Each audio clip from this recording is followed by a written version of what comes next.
The whole point of this project, or the whole point of Tinker, was to really bring in a sort of blue-collar way of life, men in sheds, building their own bikes, and really bringing back that sort of ethos of the mid-20th century where people did tinker, the whole cafe racer. People would take their bike, they'd strip the parts off the teeth and make it do the alleged ton, which was the 100-mile-an-hour mark. So I took that, put it into modern day affairs. The engine and wheels off this one, for example, were from a bike that previously failed its MOT due to frame rot. So from that I thought, how many engines and wheels are there out there? Like, engines are cast, they're solid, they won't go wrong. So how many engines is there, or bikes out there, that are laid to waste because of a bit of frame rot? So from that we then designed this frame, but designed it in such a way that it's all made from flat sheet components that can just be downloaded, and then zero shipping, it'll fit up to sort of a 500 to 600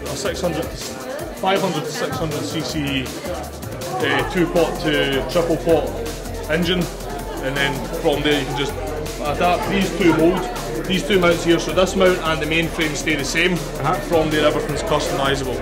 So by the end of the year we're looking at getting a website built up where people can buy the rights to download this, change any of the parts themselves to suit themselves, to make it maybe a slacker head angle, maybe a hardtail version, maybe a bit more stretched out if they wanted maybe a tourer or a drag version, and then from there just let it explode really, let different people try and put different engines in it, and just let the sort of, more of a community than anything else, just really let the community grow.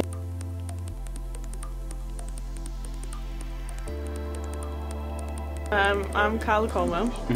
And my work is about vascular dementia and who it affects, and also horticultural therapy, and how it's sort of going back to nature, and how we sort of rely on medical advancements to sort of prolong our life. But is there any point if essentially you have no mind? So that's quite an interesting subject. How did you sort of get involved doing that? What made you interested in that? It's a personal project. My grandfather has dementia, so sort of progressed from there. I did in third year I did an exhibition about dementia as well, so sort of just kind of did it again, but sort of took a lot more time to sort of research what dementia was, speak to people, things like that.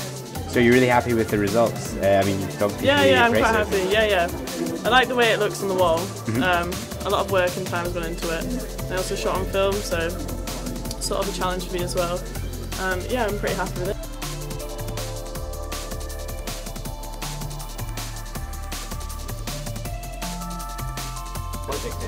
Yeah, okay, so I'm Lou. I'm the project manager of The Adventures of Martin Rattler, which is a 8 to 12-year-old kids book type thing that was originally written in 1858, and so that kind of gives you a clue as the kind of language that's in it. It's not really for kids, so we spent a good 2 months just like going at it with just a scythe, and got it down from I think 65,000 words down to 22,000. Wow, okay. Which, yeah, and getting rid of all that nasty racism along the way. So was it quite a challenge making something? I mean, it's a lot of work, so was it quite challenging?